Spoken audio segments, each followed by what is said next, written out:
Implicit differentiation is kind of a tough topic in calculus, and so naturally, as you're learning something that's pretty challenging, you're going to make mistakes. That's okay, obviously, that's part of learning a new topic. But in today's video, I wanted to go into some of the most common mistakes that I see people make on implicit differentiation problems. I've done quite a bit of tutoring of other students who are learning calculus, and the common mistakes that I'm going to be going over in this video are mistakes that I see a pretty large chunk of the people who I've tutored in calculus make.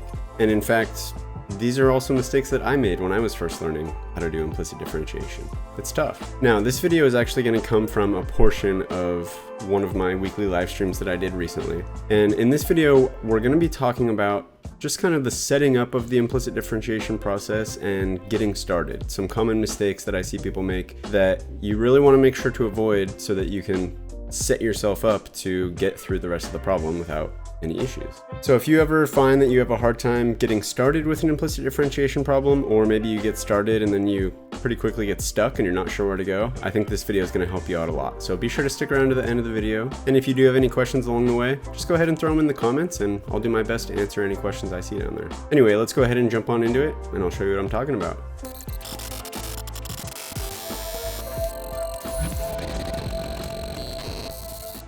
Let's go ahead and jump into this first step here. So determining the variable and the function. So what is the most common step most common mistake that I see in this first step here?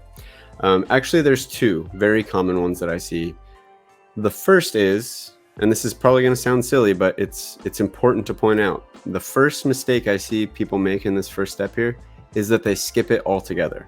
Okay, you don't want to just jump into your second step and start taking the derivative of your function or your equation until you have figured out what is your variable, what is your function. And when I say figuring out what is your variable, what is your function, I like to recommend just actually writing that down. So you would be given some problem, and let's just say, for example, you're given like xy or yx minus 2y equals x squared times sine of x times y. Let's just say, for example, you have this this problem.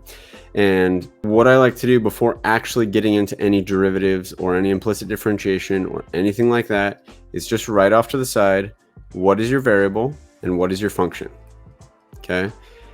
Now, typically, I've kind of talked about this in my other video where I talked about the steps in greater depth, but typically this is going to be given by one of two things. Either the problem will give you this equation and it will say find dy dx. If they say find dy dx or find dy dx by implicit differentiation or anything along those lines, this right here tells you exactly what letter is your variable and what letter is your function. Whatever is on the top is your function. So in this case, y would be our function. Whatever is on the bottom is your variable. So it's very simple. Your variable is x, your function's y. Okay, so that would be it for your first step. Okay. Alternatively, let's say they gave you find dx over dy. Okay, we switched the x to the top and the y to the bottom. Now, since y is on the bottom, y is our variable and x is our function. X is a function of y in this case because we're finding dx dy. So it's very straightforward. Whatever's on bottom, whatever's on top, that tells you what's your variable, what's your function. Okay.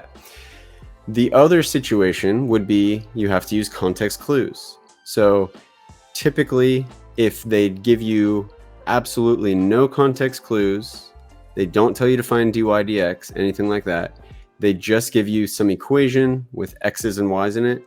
Typically, it's pretty safe to just treat y as your function, x as your variable, just because that's the most kind of standard way that we would do it when it comes to any function in math. Typically, y is thought of as your function or your dependent variable, where x is the most common independent variable, most common variable that people would use in a function. So you can kind of assume this is the case unless they give you some clue that it's not the case. So basically, anything they tell you that kind of indicates that a certain letter is the input and the other letter is the output, your input's going to be your variable, your output's going to be your function. Another common situation, if they give you some function with x's and t's in it, typically x is going to be the function and t is going to be the variable. So just another kind of common example. If they don't give you any context clues, it's typically safe to assume those two things. If they do, though, you want to make sure that you're aligning your variable with whatever your input variable or whatever your independent variable is, and then you're calling your function to be whatever your output variable or whatever your dependent variable is based on the context clues. So that's the most common thing I see people kind of mess up with that first step. Okay, and it's important to write those down. And the reason I say that is when we get onto the second step here, it's going to be much more difficult if you haven't clearly stated what letter you want to treat as your function and what letter you want to treat as your variable.